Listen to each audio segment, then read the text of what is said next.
Ju përshëndes nga kjo pranverë e bukur, nga Korça, me rreshje dëbore prezente që prej orëve të para të mëngjesit të kësaj të marte. Përveç bukurisë me prezencën e bardhë të dëborës, do t'ju informoj gjithashtu edhe për situatën në qark.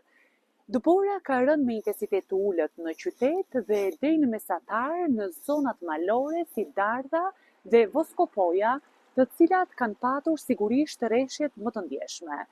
Sipas informacioneve, trashësia e dëborës në këto zona ka shkuar nga 5 deri në 7 cm. E gjithë kjo situatë ka bërë që në orët e para të mëngjesit, kontraktorët të nisin menjëherë procesin e mirëmbajtjes dhe pastrimin e rrugëve me qëllim parandalimin e ndonjë problematike që mund të shkaktohet nga dëbora në akset rrugore.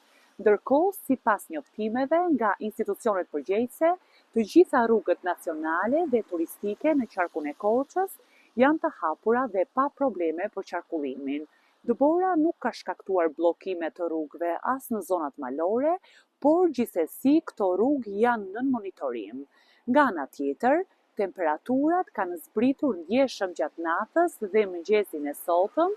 Kryesisht në zonat malore, termometri ka shkuar nën 0 gradë Celsius, ndërsa në qytetet si Korça apo Pogradeci, temperaturat kanë qëndruar në vlerat që luhaten nga -1 deri në 0 gradë Celsius. Pastrimi dhe kriposja e rrugëve do të vijojë edhe gjatë ditës për të siguruar kushte të favorshme dhe të sigurta për lëvizjen e automjeteve, por edhe qytetarëve, por gjithsesi drejtuesve të mjeteve ju bëhet thirrje për kujdes të shtuar.